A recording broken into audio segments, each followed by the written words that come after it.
Waalaikumsalam. Bismillahirrahmanirrahim. Alhamdulillahirabbil alamin. Allahumma shalli ala sayyidina Muhammadin wa ala alihi wa sahbihi ajma'in. Amma ba'd. Alhamdulillah, makalah demi makalah iku sampun dijelasaken kali Ustaz Mustaqim kelawan syarah kitab Al-Hikam. Insya menika kula mencoba untuk mengulang kembali mugia dados menambah kefahaman dan keyakinan kita kepada Allah Subhanahu wa taala. Bismillahirrahmanirrahim. Rubbama abbaru 'anil maqami man istashrafa 'alaihi wa rubbama abbaru 'anhu man wasala ilaihi wa dzalika multabisun illa ala sahibi basirah.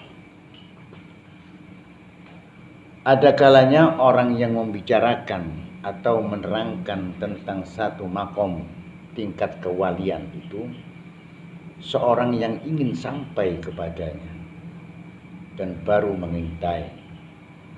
Dan ada kalanya orang yang membicarakan itu orang yang telah sampai ke dalamnya, dan yang demikian itu kabur, kecuali terhadap orang-orang yang tajam mata hatinya, terang hati nuraninya. Makalah 201 Syekh Ibnu Athaillah yang jelasaken niki.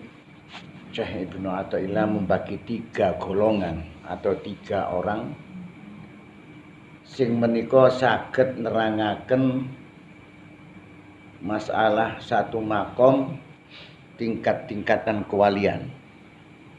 Ilmu tentang kewalian niku wonten 3. Enten tiyang niku saged nerangaken, bukan saged nerangaken, wonten tiyang niku nerangaken masalah-masalah ilmu kewalian, tapi sak temene tiyang niku ingin dianggap sebagai seorang wali. Jadi wong niki gak ngerti napa-napa asline. Menceritakan ilmu-ilmu tentang ilmu kewalian, kepingin dianggap awake iku mang wali. Iku setan termasuk nggih. Itu sing nomor setunggal. Terus nomor kali enten tiyang nerangaken masalah ilmu-ilmu kewalian, padahal dia masuk dalam ilmu kewalian itu wis makom itu tuh makom wali. Anjene wali sing nerangno niku. Tapi keterangannya iku saged kabur. Mboten saged mudah difahami oleh mustamiknya.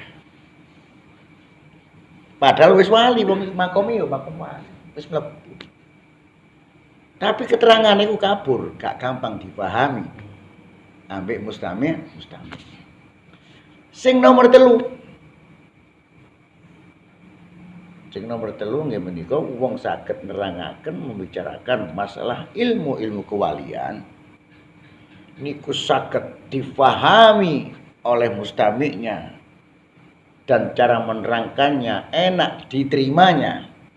Wong sing kaya ngoten niku wong iki wis mlebu ilmu kewalian, wis arif billah krana atine dikek kekuatan.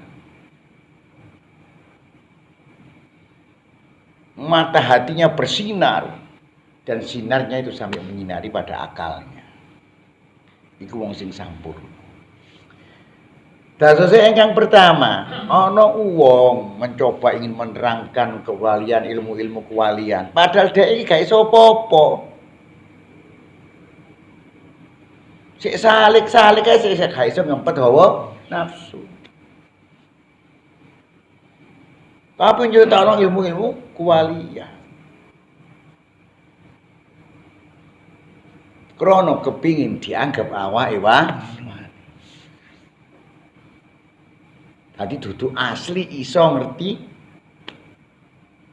dengan ilmu kewalian tadi. Terus sing nomor loro, ana wong sing wis mlebu memang. Saged ugi diarani wong iki wis wali. Mengetahui keadaan ilmu-ilmu kewalian dan tingkat makomnya. Tapi lek nerangno niku saged kabur. Artinya sing ngrungokno iki bingung. Yo opo sih keterangan iki? Gak mudah difahami lan gak mudah diterima oleh akal. Terus nomor 3. Sing nomor 3 iki kanjene wong wis mlebu, wis arif billah dan mampu menyampaikan ilmu-ilmu kewalian dan makom-makomnya memang makom kewalian. Sing ngrungokno niki saged paham. Kok saged ngoten krana hatinya, basirahnya itu hidup, bersinar sampai menyinari pada akalnya sehingga dia mampu menerangkan apa-apa yang difahami di dalam ilmu kewalian. Niku nate kula ngkai ibarat contoh. Insyaallah contoh niki masih dibalan-baleni insyaallah mboten napa-napa. Kersane napa? Kersane memahami napa sing dimaksud dengan makalah ini. Jadi ibaratnya ngeten wonten gedung. Nggih. Gedung gedhe. Lah jerone gedung iku tentang ilmu-ilmu kewalian. Jerone gedung iku bok kitab tapi kitabe para wali. Atau kitabe tentang makom-makom wali. Ana wong salik kate mlebu gak iso mlebu. Krana sik ngetutno hawa nafsu. Akhire inceng-inceng iso nginceng teko bolongane kunci. Dhewe weruh kitab ana ning jerone gedung iku mang. Tapi rone ya gak kabeh. Krana sik nginceng tok nganggep awake weruh cek dianggep para wali dhek nyeritakno. Padahal sik durung. Dhek sing ngetutno hawa nafsu mlebu tok durung. Paham Mas nggih? Iku sing pertama. Terus sing nomor 2. Nomor 2 wong iki nang gedung iso mlebu.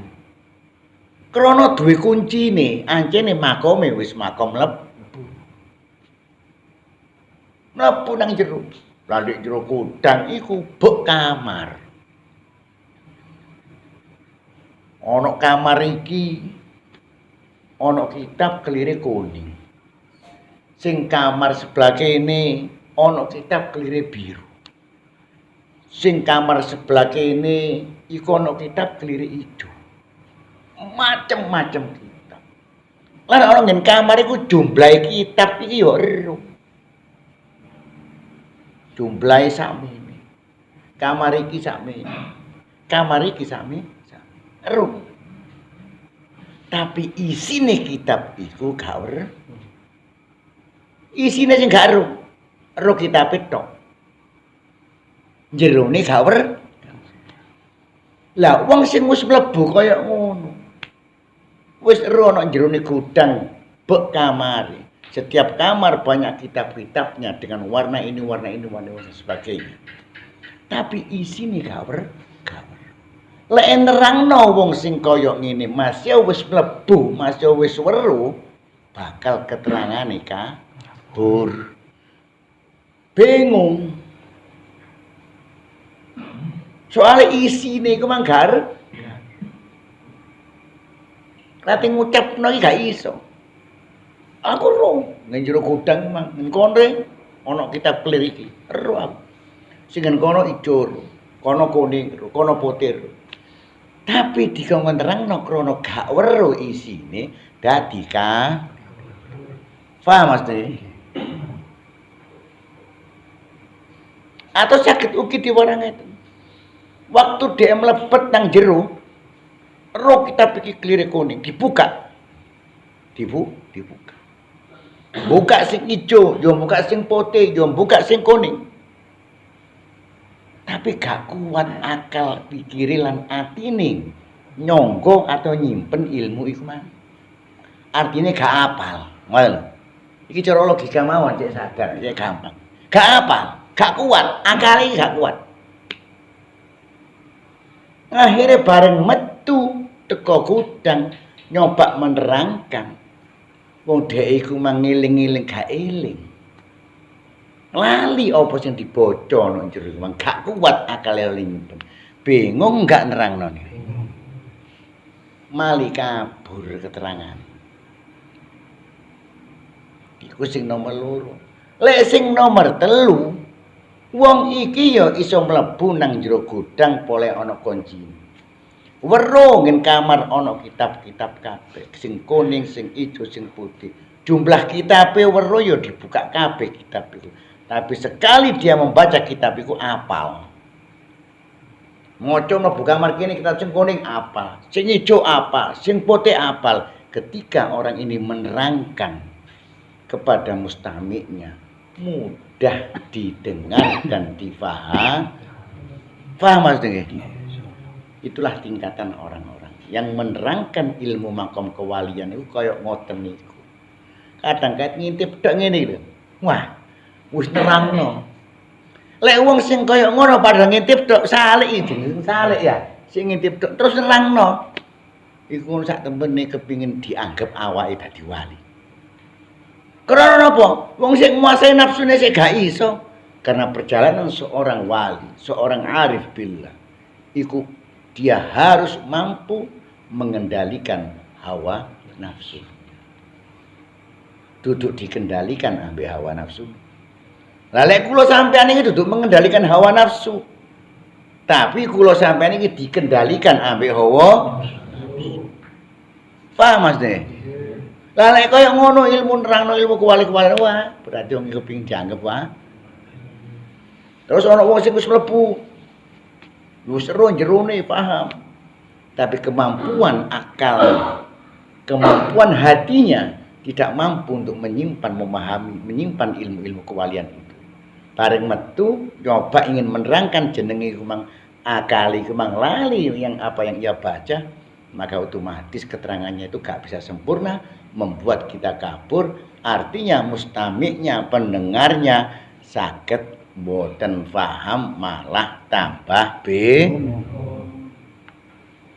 tapi lek wong sing atine dikuatno ambek Allah, atine wis dikuatno dalam arti hati ini mengeluarkan cahaya keyakinan yang luar biasa sampai kepada akalnya, maka akal ini mampu menyimpan ilmu-ilmu yang dalam gudang-gudang itu, tidak akan lupa. Maka dia ketika dia menerangkan pasti nih sing ngrungokno iku gampang paham lan ngerti.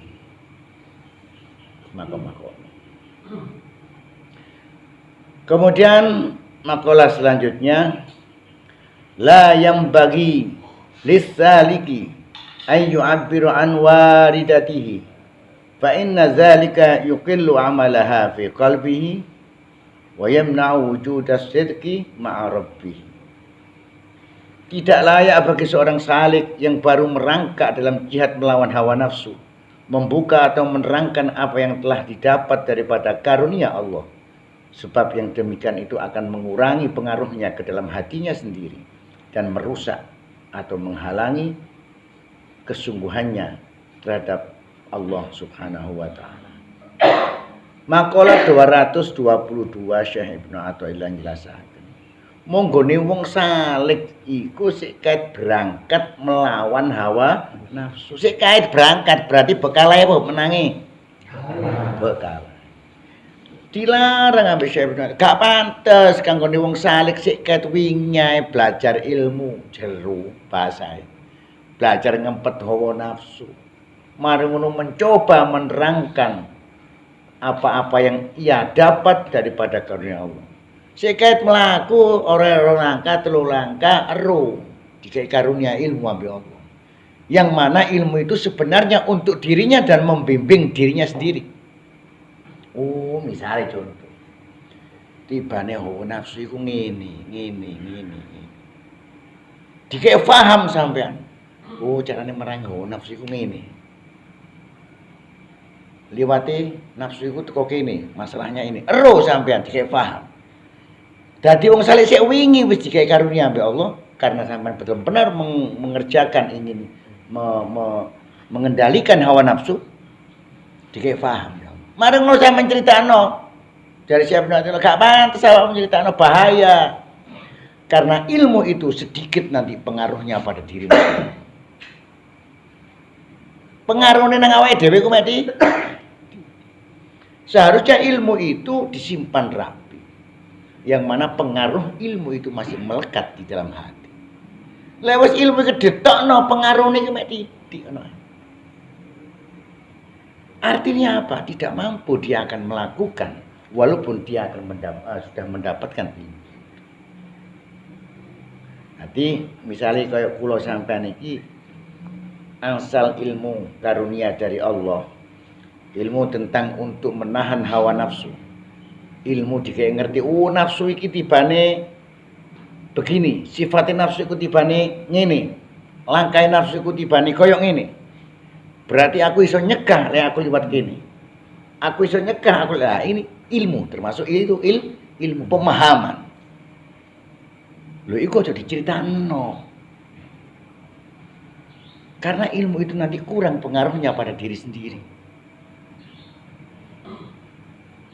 Akhirnya masih weruh sampean gak kepengin nglakoni kok karena pengaruhnya ilmu iku ilang, kurang. Jarine keterangane Syekh Ibnu Athaillah. Dan bakal merusak kesungguhan kita kepada Allah Subhanahu wa taala. Lan bakal merusak, menghalangi ilmu itu mang lho. Bisa menghalangi dan merusak dalam perjalanan kita menuju kepada Allah.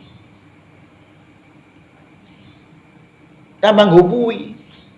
Artinya dik mriki saged ugi kula lek saged angsal ilmu karunia dari Allah, kemudian kula sampeyan gampang menceritakan wong sik wingi ae kelakuan oleh ilmu ae terus diceritakno nang wong. Pertama koyo yo bareng wis diceritakno ilmu iku bakal mengingatkan pada kita dan kita mengabaikannya. Wis percuma. Tahu apa koyo ngoten? Sampeyan tahu oleh peringatan-peringatan ono ati sampeyan abaikan. Kalah mbek hawa nafsu. Tahu napa mboten?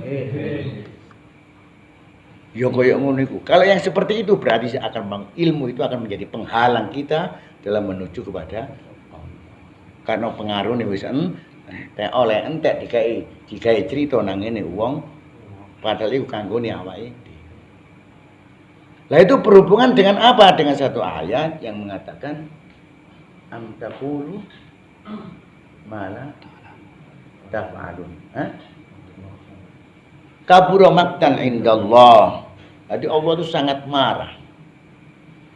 Kepada siapa? Kepada orang yang berbicara tapi dirinya sendiri tidak mengerjakan. Maka manfaat ilmunya diangkat kembali. Makanya oleh ilmu iku lek iso aja diceritakno dhisik. Lakono dhisik sampai mateng. Lah lek ragu-ragu sampean ilmu iki bener apa enggak? Takono nang ngene pembimbingnya. Ora sampai gawe ngandani wong tapi takono nang ngene mursyid opo. Beda lho ya, takon nang ngene pembimbing ambek menceritakan guna untuk menerangkan itu beda. Kawan takon. Lek gak paham lek ragu-ragu iki kok setan ta. Apa bener pemahaman kan ragu-ragu ya. Sampeyan takon nang ngene pembimbing. Kula niki ngeten bener apa mboten? Paham Mas Denge? Kemudian makalah selanjutnya. La tamuddanna yadaka ilal akhdi minal khalaiqi illa antara annal mu'tiya fihim maulaka fa idza kunta kadzalika fakhudh ma wafaqakal ilm. Jangan mengulurkan tangan untuk menerima pemberian makhluk kecuali bila merasa bahwa yang memberi itu sebenarnya Tuhanmu. Maka bila engkau telah demikian, maka terimalah dari mereka yang sesuai dengan ilmu pengetahuan. Makalah 203 niki Syekh Ibnu Athaillah nglarang kula panjenengan sedaya termasuk bagi semua yang salik menerima pemberian-pemberian apapun dari makhluk kecuali ati kula sampeyan niki yakin lek iku ngono pemberian teko Gusti.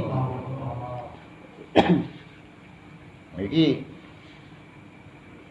harus bisa membedakan atau menempatkan di mana kita harus menolak, di mana kita harus menerima. Pertama-tama jarine Syekh Ibnu Athaillah, ojo gampang trimo digawe wong ojo ono diterima ngono ae.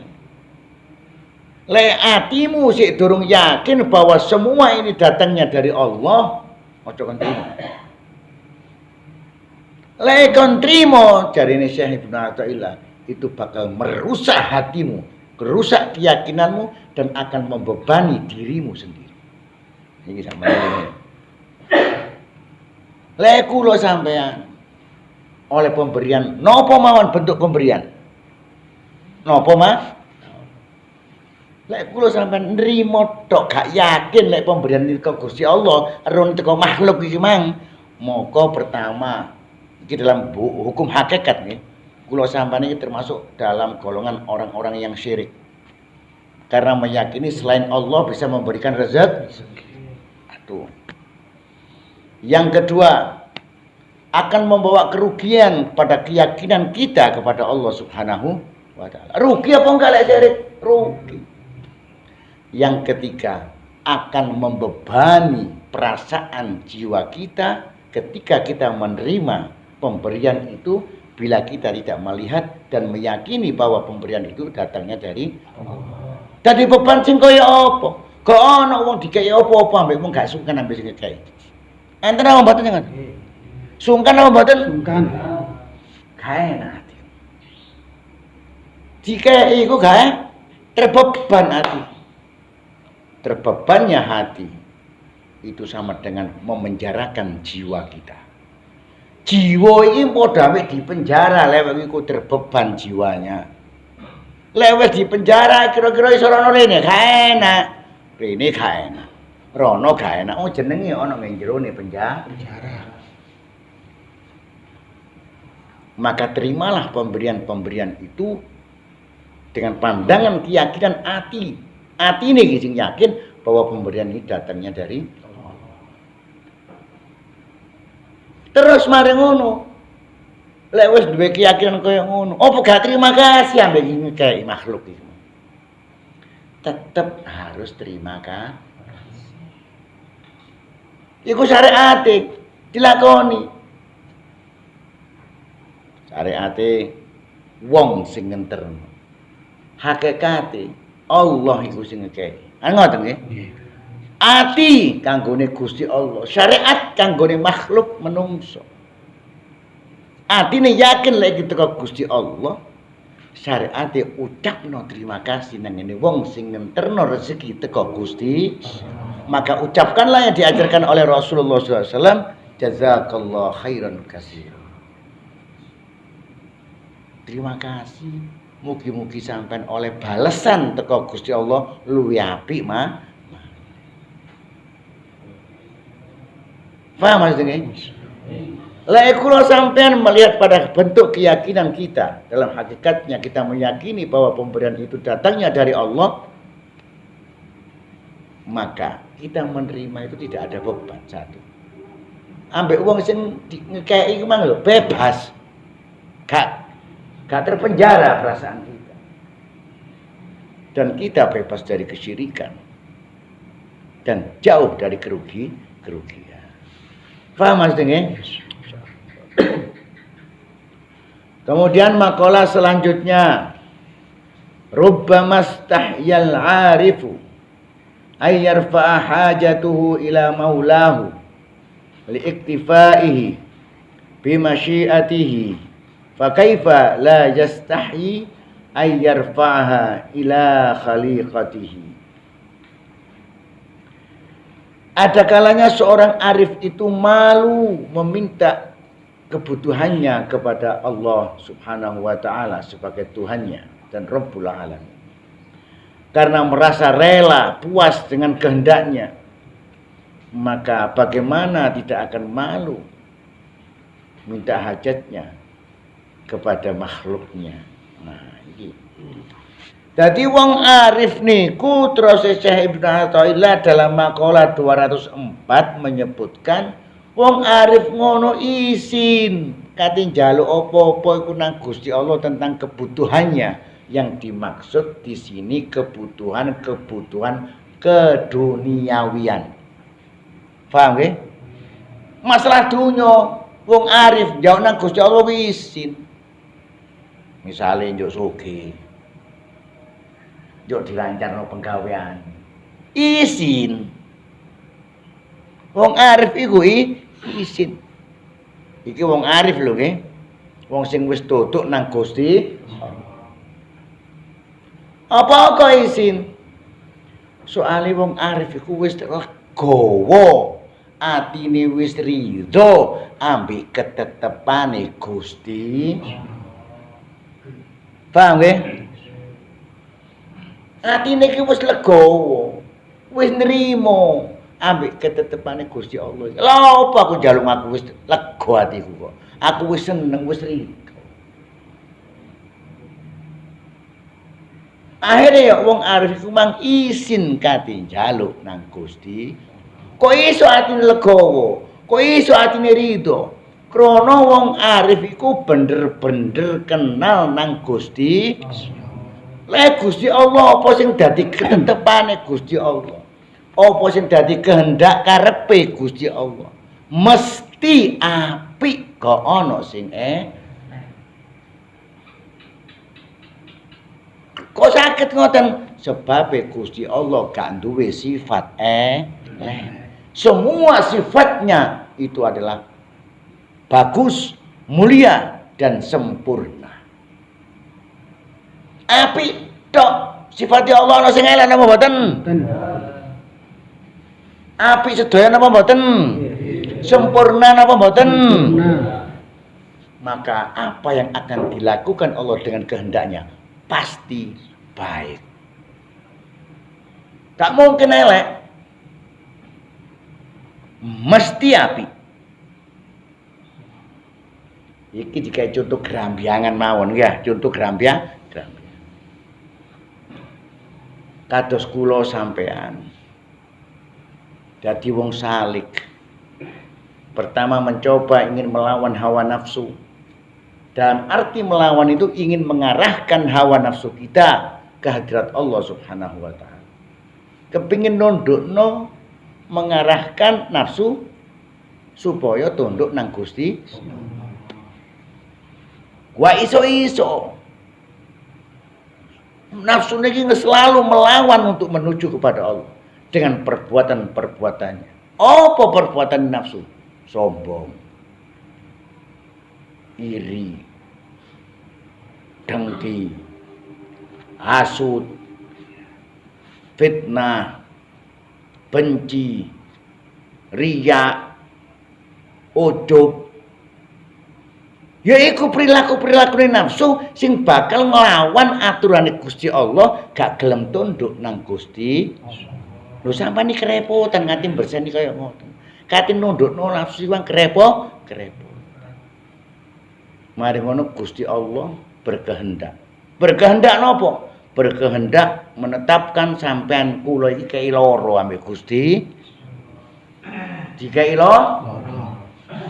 Menurut kula sampean pada hari ini Gusti Allah iki gak duwe sifat elek, duwe sifat apik kabeh. Lha apa wong iki mangkok sampe dikai lara? Modele kaya-kaya Gusti Allah duwe sifat elek napa mboten?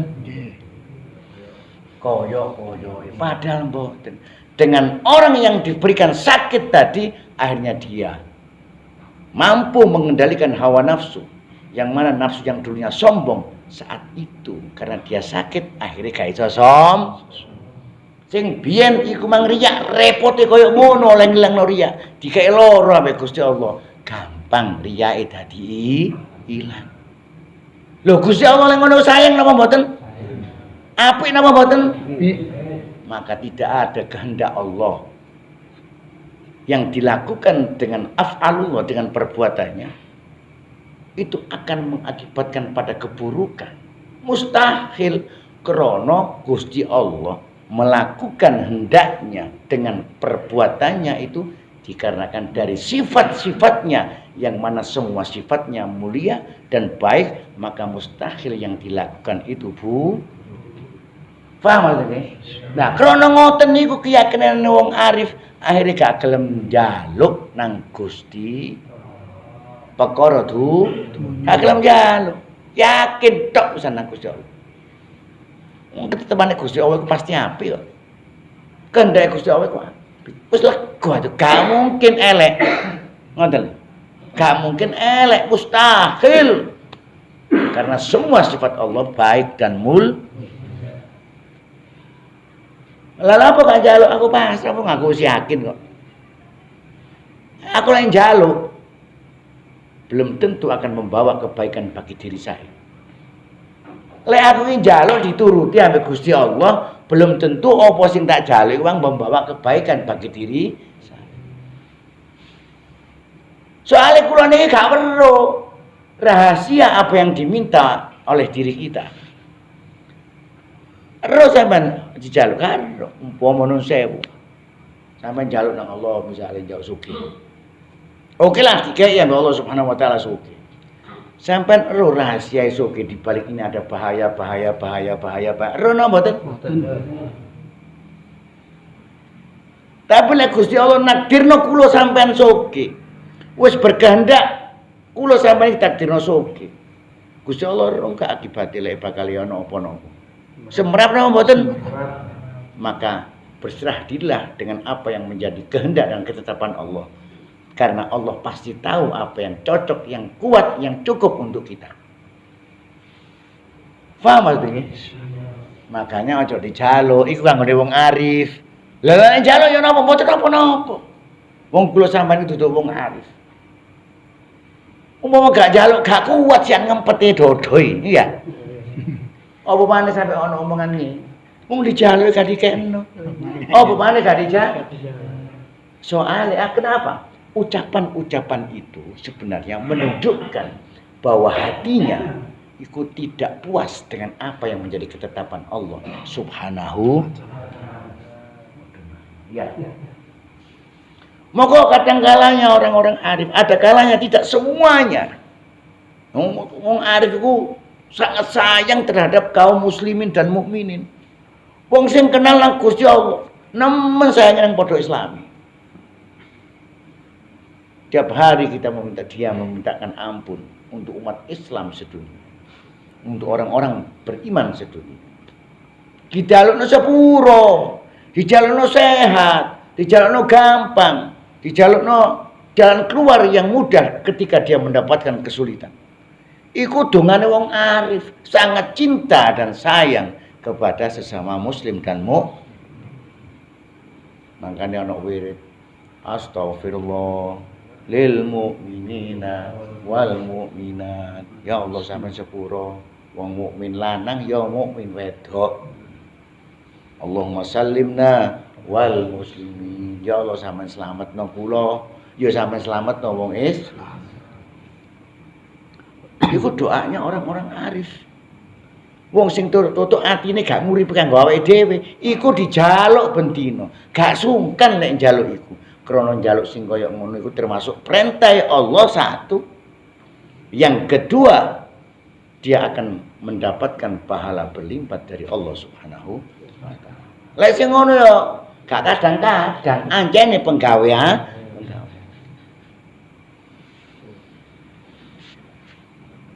Kemudian lek wis njaluk perkara donya. Wong arif iku isin. Rono atine kuwang wis legowo, wis rela, ridho ambek kehendake Gusti Allah. Apa maneh sampe njaluk-njaluk nang makhluk. Itu pengertian penjelasan lebar. Njaluk nang padha makhluknya bukan berarti harta benda saja. Yang dimaksud dengan urusan dunia, orang-orang arif sungkan izin kate njauh kedudukan nang Gusti. Wong arif izin, ya Allah. Kula sampean kei wibawa.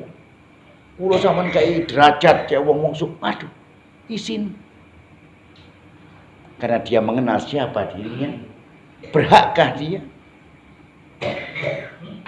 Dan itu mustahil bagi orang-orang arif diminta dalam hal urusan dunia itu kepada Allah Subhanahu wa taala.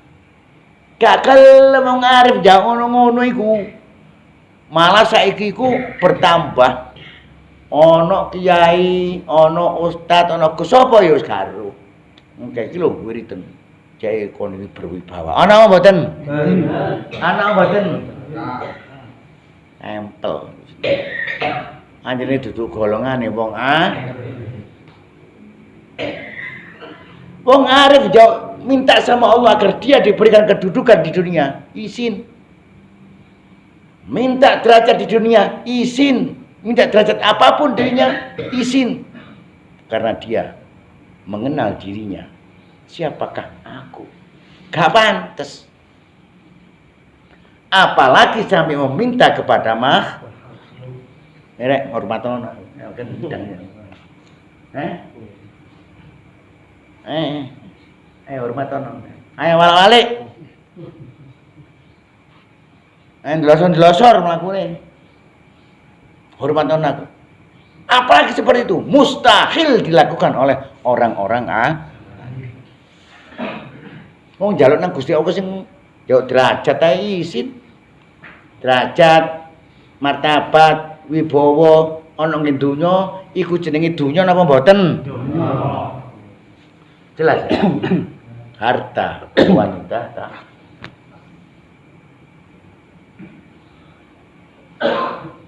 Izin. Ya nang Gusti Allah njauh derajat izin. Njauh wibawa izin. Njauh martabat izin. Aku didekeken dia sama Gusti Allah wis ridho hatiku ya Allah.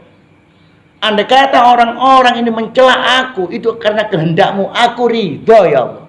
Puas hatiku iku lho arep. Wong kandhake sampean ya. Ya ridho. Dan itu dilakukan oleh baginda Muhammad sallallahu alaihi wasallam. Nabi Muhammad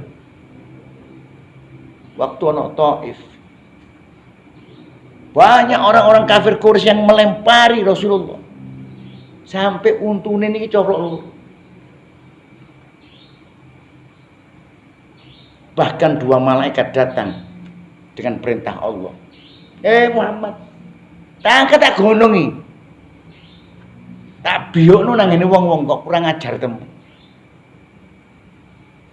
Dari Kanjeng Nabi, malaikat awakmu rene dikon sapa? Dikon Gusti Allah. Waran nang Gusti Allah. Bahasa kaya ngoten, bahasa menungso lho ya. Tapi tidak seperti itu Rasulullah berbicara. Mereka mohon diampunkan salah dan dosa karena mereka tidak mengetahui. Lek saiki wong tuane sing melempari aku, mentongi aku, musuhi aku dari Rasulullah. Tapi sapa ro besok anak putune mlebu Islam, percaya ambek aku. Lah lek dibiyoki sapa sing kok akan mlebu Islam? Iku Rasul. Dan kemudian Rasulullah setelah itu berjalan, masih banyak orang yang memusuhinya dan akhirnya bermohon kepada Allah.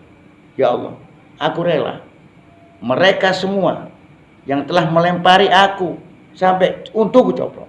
Kemudian aku kau perintahkan lagi sekarang, sampai perintahkan dia ya Allah, semua di situ ada musuh yang akan membunuhku, aku rela ya Allah, asalkan itu kehendakmu, asalkan itu menjadi ketetapanmu. Kaya ngono. Kuat tak kira-kira? Aku saiki ya Allah sama perintahno hijrah, tak turuti hijrah. Ono kene aku dibentongi ya Allah. Mari ngono ngomong bener kabeh koyo ngene.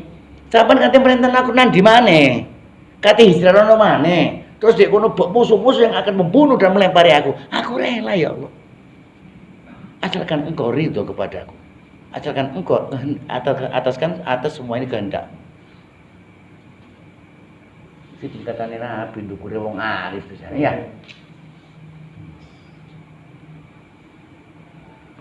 Jadi orang-orang arif itu ada kalanya tidak mau memohon kepada Allah tentang hal-hal urusan duniawi. Ngoten. Isin ngaten njaluk isin ya Allah, isin. Karena mereka puas dengan apa yang menjadi kehendak Allah. Dunia terbagi menjadi 3, harta, wanita, tahta.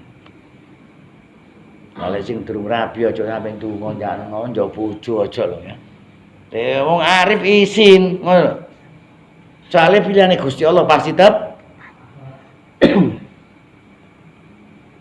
atau jauh kedudukan. Jangan pernah meminta hal-hal urusan dunia. Karena apabila kita ingin kedudukan, pasti di baliknya itu ada kata ingin puji. Ya enggak? Iya enggak? Nang Gusti Allah ya wong-wonge gak gelem jauh kedudukan wong arif. Apa maneh nang ngene menung?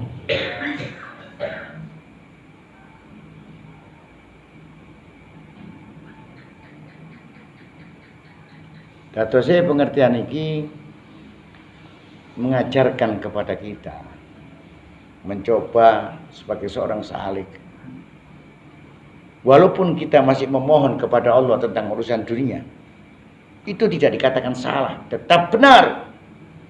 Selama kita meminta hanya kepada Allah, benar. Walaupun urusan itu urusan dunia, tapi untuk mengenai makom berarti sih durung makom. Gak apa-apa sama njaluk nang Gusti Allah, gak apa-apa.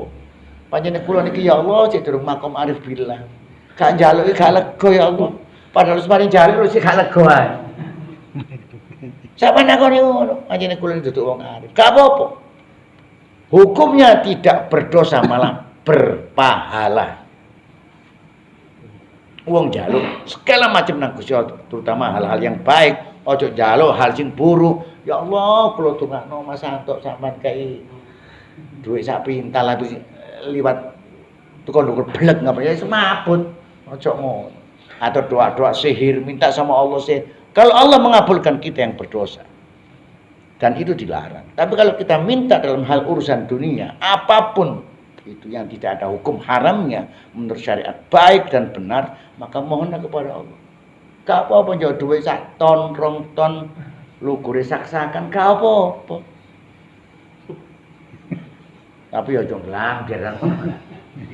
Artinya minta dalam hal urusan dunia silahkan. Hanya kepada Allah dan cara-caranya sesuai dengan syariat apa yang diatur oleh Allah dan Rasulnya, dan itu kita mendapatkan pahala.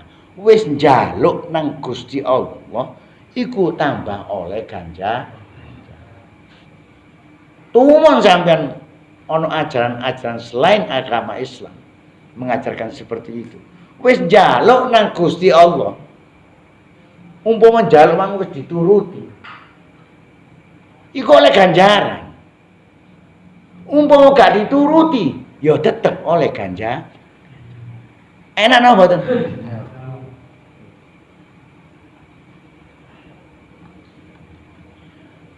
Kemudian makalah selanjutnya,